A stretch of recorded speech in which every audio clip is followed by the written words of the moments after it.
तब भी ब्रश नहीं करती थी। उसे कितनी बार उसके माँ बाप ने डांटा, लेकिन उसका कोई असर उस पर होता ही नहीं था, जिस कारण से उसके दांत पीले पीले हो जाते हैं। शादी के बाद अरे बहू, वैसे तो तुझ में कोई कमी नहीं, पर तेरे दांत इतने पीले कैसे हैं बेटा? कैसे मतलब? कोई सर्जरी थोड़ी ना कराइए, वो तो क्या नाम में ब्रश नहीं करती थी तो पीले हो गए। अब क्या करूं? आप कहें तो लाल करवा लूं या फिर काले? यार ये क्या है, क्यों माँ से लड़ रही हो? लड़ रही हूँ? अरे मैं लड़ रही हूँ या ये बोल रही है कि दांत पीले हैं, पीले। अरे तपस्या थोड़ी ना की है इन्हें पीले करने के लिए, बकायदा ब्रश नहीं किया है 20 साल तक, तब जाकर। छी, कैसी बात कर रही हो? ये उस वक्त तो पीले नहीं थे जब हम लोग तुम्हें देखने आए थे। अरे तब साफ करवा लिया होगा डेंटिस्ट के पास जाकर। अब देखो कैसे पीले पीले लग रहे हैं।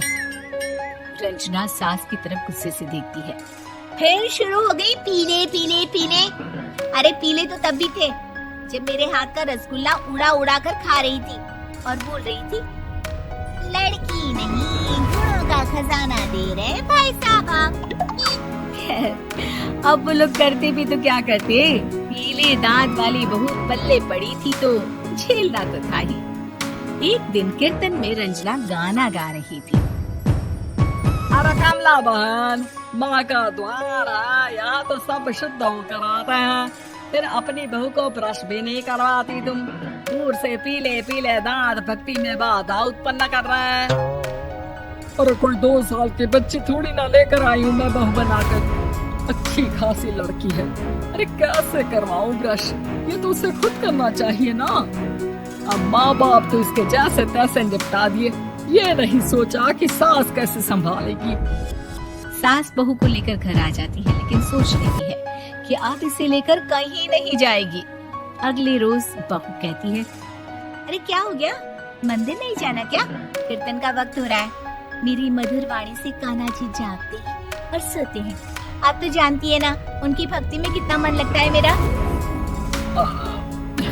वो क्या है ना, तबीयत ठीक नहीं लग रही है मेरी, आराम करूंगी मैं। तबीयत ठीक नहीं लग रही?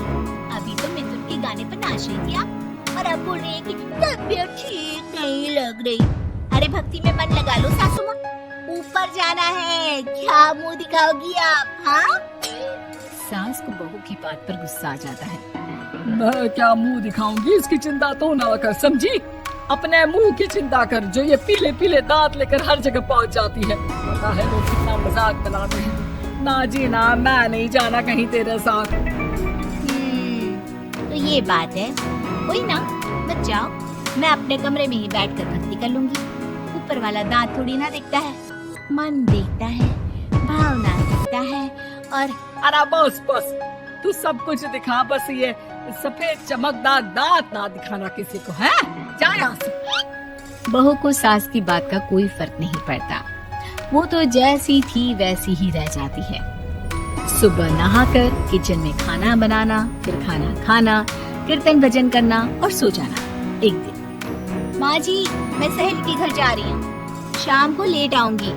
हाँ, तो जाना, मैंने कौन सा तेरी आरती करनी है घर पर बैठकर। रंजना सहेल के घर जाती है, जहाँ वो पार्टी में जाने की तैयारी कर रही होती है।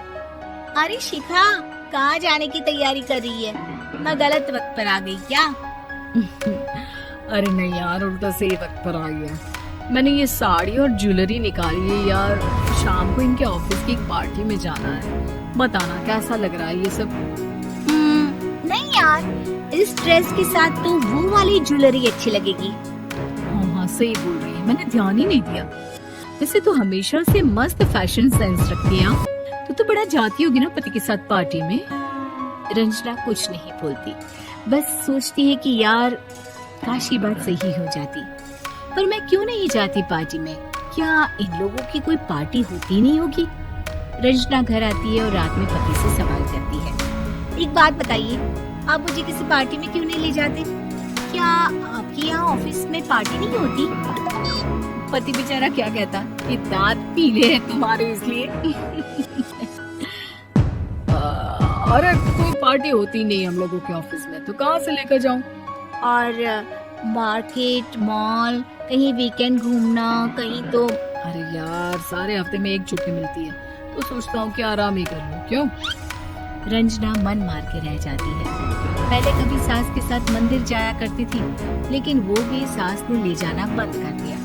घर बैठी बैठी रंजना बोर हो जाती है। तभी उसे आइडिया आता है और वो मायके जाने का सोचती है। सासू माँ, 2 दिनों के लिए मम्मी के घर जा रही हूँ। अच्छा अच्छा, ठीक है, आराम से जा। और हाँ, माँ से कुछ अच्छी आदत सीख कर आना कि कैसे शरीर के हर भाग की तरह दांतों की सफाई भी जरूरी होती है, समझी? शुरू हो गई ना आप। वो लोग आपकी तरह नहीं है कि छोटी छोटी बात का बतंगड़ बना दे। उन लोगों के लिए मैं मायने रखती हूँ, ना कि मेरे पीले पीले दांत।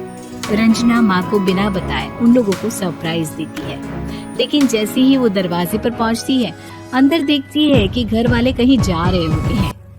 अब माँ, काश रंजना दीदी के दांतों वाली प्रॉब्लम नहीं होती, तो वो भी हम लोगों के साथ चलती ना बुआ जी की बेटी की शादी में। हाँ बेटा, लेकिन अब उसे कौन समझाए कि उसको उसके पीले दांत नहीं दिखते, लेकिन उसके आसपास के लोगों को कितना एम्बैरेसिंग फील कराते हैं। मुझे तो कितनी बार उसके स्कूल की टीचर ने शिकायत की कि उसके साथ कोई लड़की बैठना भी नहीं चाहती, और ना ही कॉलेज में कोई उससे बात करना चाहता था। लेकिन पता नहीं क्यों उसे ये बात समझ में नहीं आती। कोई कमी नहीं है उस लड़की में, बस यही कि दांत पीले हैं। वो तो भला हो जीजा जी और उनकी माँ का, जो दीदी को जैसी है वैसे ही रखा हुआ है। रंजना को अपने घर वालों की बात सुनकर बहुत दुख होता है। वो सोचती है कि वो क्या करे, लेकिन फिर वो सीधा डेंटिस्ट के पास जाती है, अपने दांत चमकाती है और कसम खाती है कि वो रोज ब्रश करेगी। अरे क्या हो गया? तुम तो 2 दिनों के लिए गई थी ना, पर कोई ना, अच्छा है, चलो आ गई तो। रंजना सास के सामने आकर खड़ी हो जाती है और पूरी स्माइल करती है, उसके चमकदार दांतों को दिखाती हुई। चले मंदिर।